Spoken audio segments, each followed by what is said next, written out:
Our final group of organisms that we will discuss in this class, yay, we've reached the end, are the arthropods. Our first group of arthropods are the Chelicerata. These are going to include our spiders. First, we'll talk about the spiders anyway. They have 8 legs. Too many. It's far too many legs. They have no antenna. They have 2 body parts, a cephalothorax and an abdomen. The abdomen is often, but not always, significantly larger than the cephalothorax. All spiders produce venom, and they kill prey by biting. Most spiders, especially in the US, if we're talking about somewhere like Australia, Australia is full of everything that's trying to kill you, including like tons of spiders. So I'm talking US, very few have fangs that are long enough or strong enough to penetrate our skin. The majority of spiders worldwide do not have venom capable of causing severe disease. In the US, we typically think of 2 spiders that cause envenomation severe enough that a patient may seek significant treatment. Generally, the envenomation can be systemic, so you can have full body symptoms, or envenomation can be necrotic, and we see a localized area of tissue destruction. Systemic envenomation is generally seen with tarantulas, which don't bite that frequently, so we don't really see a lot of tarantula envenomation in the US. We do have tarantulas in the area, especially in the foothills. So if you go to the foothills in early fall, so like late September, October, it's their mating season, and you can see tarantulas everywhere. Of course, black widows, I don't recommend it, but like turn over anything you've got in your garage or in a shed or under your overhang. You're going to find black widows. They're everywhere. Necrotic envenomation is often seen in the US by the brown recluse. We do not have brown recluses in California. This is going to be more in the southeast US. So what will commonly happen to those of you in a clinical setting is a patient will show up with a gnarly looking wound, and they'll tell you it's a spider bite. It may very well be a spider bite. So I'm not saying it's not a spider. I am saying it's not a brown recluse. They will say it's a brown recluse. And they will tell you, look how horrible it looks. It is awful. This is a brown recluse. I'm going to die. Blah, blah, blah. Have you left California recently? Nope, I've only been in California. Okay, well, it's not a brown recluse. Most of the time what it is, it's a staph infection. So, I've had people insist that they got bitten by a brown recluse in their house in Fresno. And at some point I'm just tired of debating with people because, facts are debatable apparently. So I just let it go. But as a clinician, it's important that you understand we don't have brown recluses in Fresno. So it's not a brown recluse. It's most often, it could be a spider bite that got infected, could be a different type of insect bite that got infected, or it could just be a staph infection of the skin. So not a brown recluse. Black widow, we do have. And so black widows produce neurotoxins. And the first symptoms we'll see will be sharp pain, localized redness, eventually the development of swelling and burning. Our next symptoms can include muscular cramps, chest pain, nausea, vomiting, sweating, intestinal spasms, and visual difficulty. So really what we're looking at is this is a systemic effect. In most patients, the symptoms will subside in approximately 48 hours. There is some mortality seen, 4 to 5%. So it's dangerous, but most patients are going to be okay. There is an antivenin available that's, of course, best if given shortly after the bite. So if a patient knows they have been bitten by a black widow, especially if they bring the spider into you, that's something that you can consider. However, the antivenin is derived from horse serum, so patients can't have a horse allergy or you're going to have a worse effect. Brown recluses have a necrotic toxin. It's hemolytic, and so it causes this deep tissue damage that eventually can lead to radiation and spreading throughout the part of the body that was first bit. Initially, the site of the bite will be painless, but within 3 to 4 days, a vesicle will slough off, and you'll see ulcers and radiating necrosis. And again, this can spread for weeks or months. Brown recluse bites are often diagnosed by lesion formation. They're called brown recluses because they are reclusive spiders. They hide a lot. It is unlikely that you would see it. So, what you're looking at is a deep type of necrosis, not just an infection. Excision and skin grafting can be used for patients who haven't begun to heal within 6 to 8 weeks. Continuing with our Chelicerata, we have scorpions. I've actually not seen a scorpion in Fresno, but I know my parents saw one at their house in Turlock, so I know they're around. I saw them far more frequently in Texas. They have modified anterior limbs that have what are called pedipalps. It's a type of claw. They have 8 legs and a hollow stinger. The stinger is how they inject their venom. They're, again, only in the U.S. This is for the U.S. There are a few species that are able to cause painful or potentially deadly wounds. Again, we have a neurotoxin, which is going to cause systemic effects that can range from chills and sweating all the way up through muscle spasms, seizures, and death. Some scorpions have a hemolytic venom, which is going to be more of a localized pain and swelling, discoloration, and tissue necrosis. Diagnosis is going to be through signs and symptoms, especially with observation of a scorpion. Treatment can involve pain relief, cryotherapy to reduce swelling and absorption of the toxin. Some antivenoms are available, but that is not useful if you don't know the species of scorpion. So if you're stung by a scorpion and you can capture it and bring it in with you, that is beneficial. Our next Chelicerata are mites. Again, 8 legs. They have this sac-like body. They are pretty small, so you generally can only see them via microscopy. They don't have any antennae. Members of the genus Sarcoptes, especially Sarcoptes scabii, that causes scabies. It's a skin infestation. So it's not an infection per se, it's an infestation. The presence of the mites and their secretions can cause itching. And of course, those lesions and the scratching can lead to secondary infection. This can be spread person to person or through contaminated objects, and is going to be diagnosed by the presence of mites in the lesions. So generally, a physician will do a skin scraping and look at that under a microscope, looking for that sac-like body. These are also what cause things like mange in dogs. It's different kinds of mites. This will be treated with a topical mite-killing compound. And as long as we can prevent secondary infection, this is going to be fairly easy to get rid of. Our last member of the Chelicerata are ticks.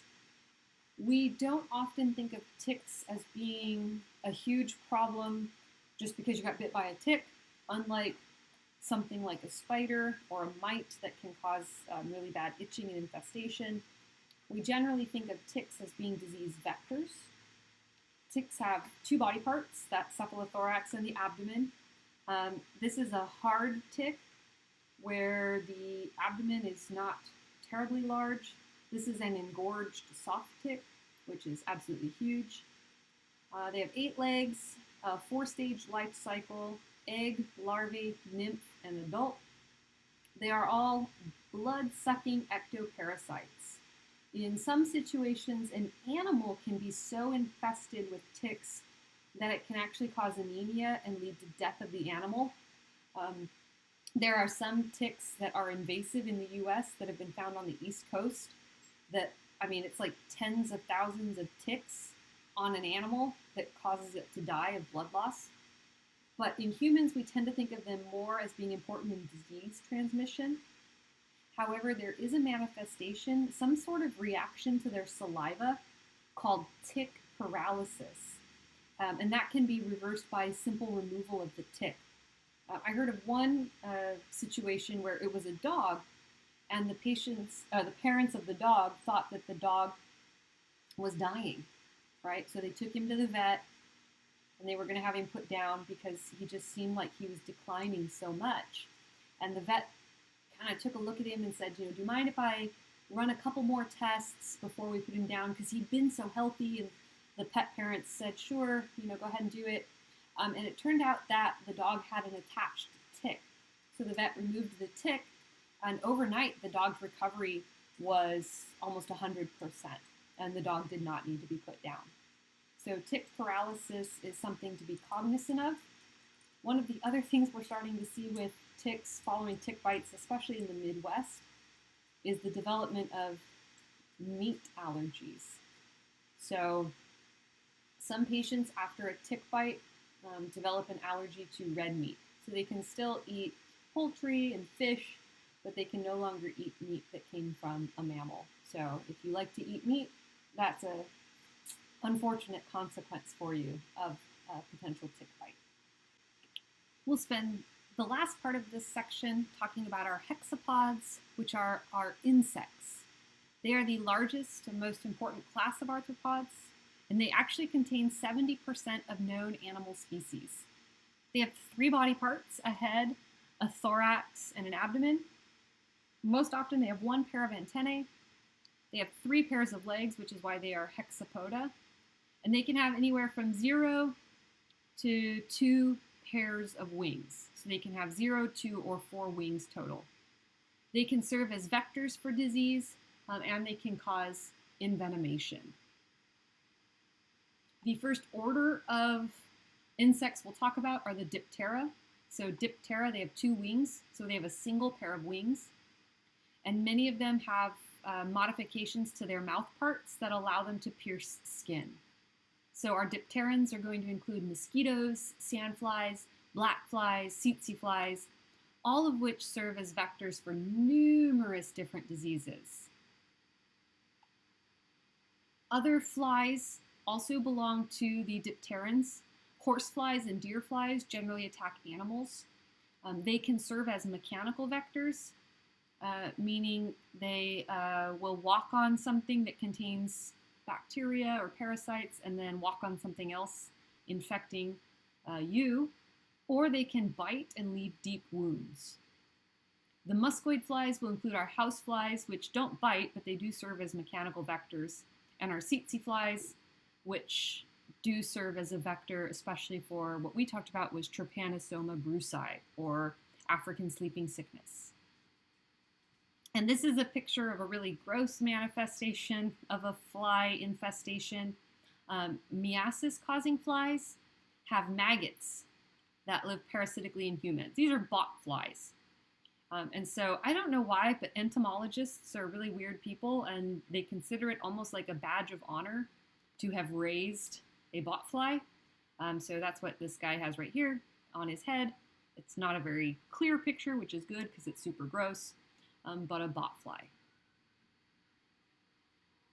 Lice are another type of insect that can transmit disease. Body lice will spread things like rickettsia and spirochetes. Head lice, which are very closely related, they're actually a subspecies of the same genus, actually don't generally cause disease. For the most part, with head lice, you would be worried about a secondary infection caused by itching. And then pubic lice or crab lice live in pubic and perianal areas. They also don't generally cause disease, but they are associated with itching and irritation. All lice are found worldwide, but body lice tend to be less common in areas with good sanitation. Head lice are often associated with school children. Kids are gross. Pubic lice are transmitted sexually or by contaminated toilet seats or clothing. Body lice can be found on clothing, so they're generally not actually on the body. They'd like to be on the clothing. They'll jump onto the body to feed and then go back onto the clothing. All of them will cause itching, red bumps, and the potential for secondary infection. A louse infestation is going to be diagnosed by the presence of the lice or by the eggs. The eggs are called nits, and the nits are usually going to be found on the hair follicles. So you can see them in this image here. Various shampoos and lotions can treat especially head and pubic lice. When possible, hair removal is very helpful. Lice can survive for 2 weeks in the environment. So it's really important that, like, if your kid does get head lice at school, that you treat all of the surfaces where they may have put their heads. So your couches, their pillows, pillowcases, clothing. When head lice goes around in elementary school, everybody's got their laundry machines going full blast. Good hygiene and surveillance are important for prevention. And one thing to mention is that with some of these shampoos that you can buy, they contain like an insecticide, and we are starting to see levels of insecticide resistance in these lice, meaning that the shampoos won't necessarily kill them. And the shampoos don't always remove the nits either. That's why we say shaving is helpful. But you can imagine that most school children are not going to want you to shave their heads. So instead, you've got to go through with the really, really fine-tooth comb and actually physically remove all of the nits from the hair. Or the nits will hatch and you'll have new infection going. Another type of insect that is associated with infestation are fleas. These are small, wingless insects. They have long legs for jumping. They can jump many, many, many times their body length. Most species of fleas, or many species of fleas anyway, are well adapted to a particular host. Rats, cats, dogs, etc. Though they will happily feed on humans. So if you have a dog or a cat that has fleas, it is entirely possible that flea might bite you too. There are certain types of fleas, not terribly common in the US, that will burrow into human skin. But generally the fleas that we would see associated with our pets are going to bite and then leave. So not only is it irritating and itchy to have flea bites, fleas can also serve as vectors of disease, including plague, typhus, and various tapeworms. So we talked about pork and beef and fish tapeworms and how they are acquired through consumption of undercooked meat.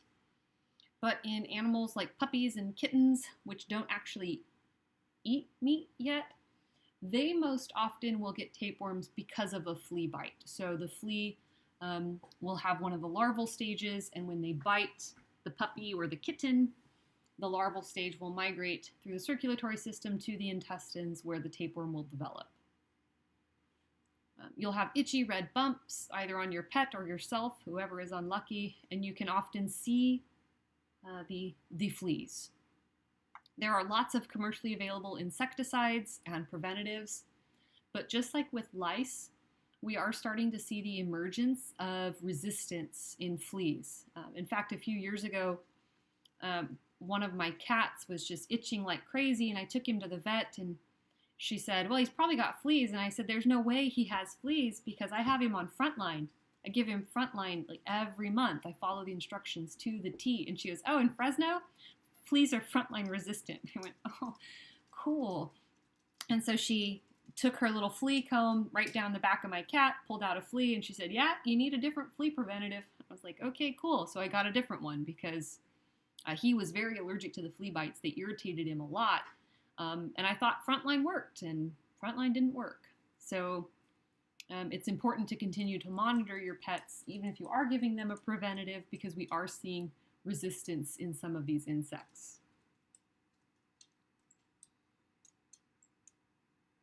Our next group of insects are the true bugs. There are two true bugs we'll talk about: bed bugs and kissing bugs. Bed bugs don't generally cause disease, but they bite, they leave marks, they're gross. Kissing bugs can transmit Chagas disease, Trypanosoma cruzi. So they both belong to the order Hemiptera, true bugs. They have a long proboscis for sucking blood. Fortunately, bed bugs don't fly, but kissing bugs can.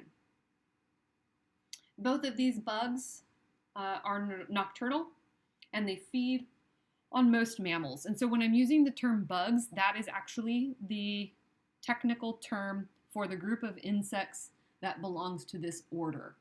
A lot of people will say bug and they just mean any general insect, but bug is specific for members of the Hemiptera genus. Bugs are found worldwide. Bed bugs are found worldwide. Kissing bugs are limited to the Americas. Bed bugs don't transmit disease, and they often bite on the trunk. So this is an individual who was bitten by bed bugs during the middle of the night. You can see all of the different bites along the trunk. Kissing bugs do transmit disease. They transmit Chagas disease, and they prefer biting on the face. So this is the swelling that results from a kissing bug bite near the eye.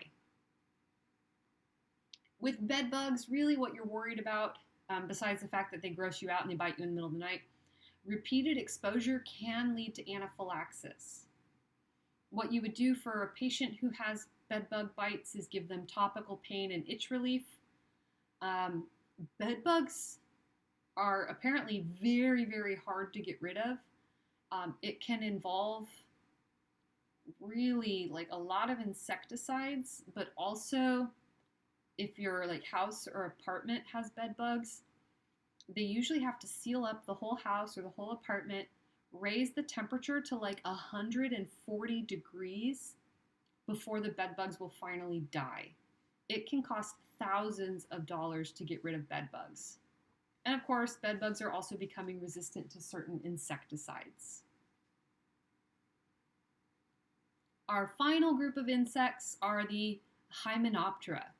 Our Hymenoptera are going to be our stinging insects, especially those that live in colonies like bees, ants, and wasps. So they have a really, really narrow, almost like what we would call a waist. And then they have an ovipositor that has been modified to serve as an egg-laying apparatus and a stinging organ. These guys are mean. I don't really like them. They have a very complex social system. There are some solitary bees, but we tend to think of bees and wasps and ants associated with a complex hive structure. Bees, wasps, hornets, yellow jackets will sting and inject their venom.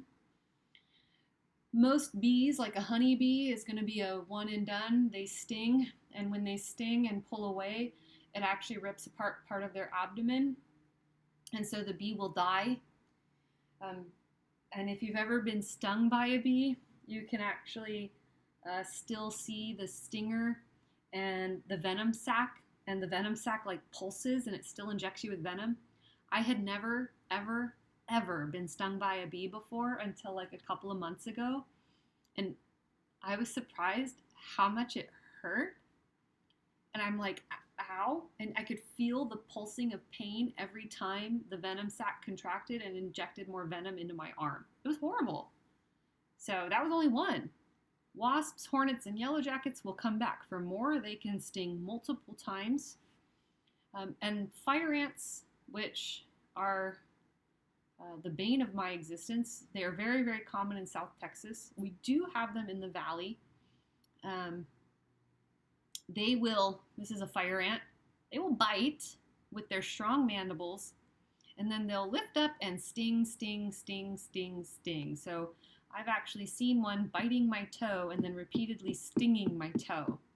I have made the mistake of going outside in sandals and have regretted that decision significantly.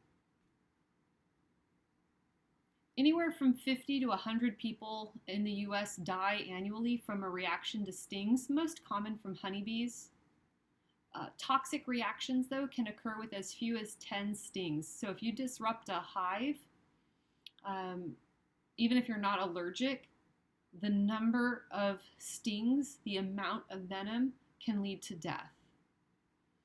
Allergic reactions can also lead to death. So in individuals who have bee allergies, it's important to promptly remove the stinger because the venom will continue to be injected. And in patients experiencing anaphylactic reactions, you can try epinephrine to counteract that anaphylaxis.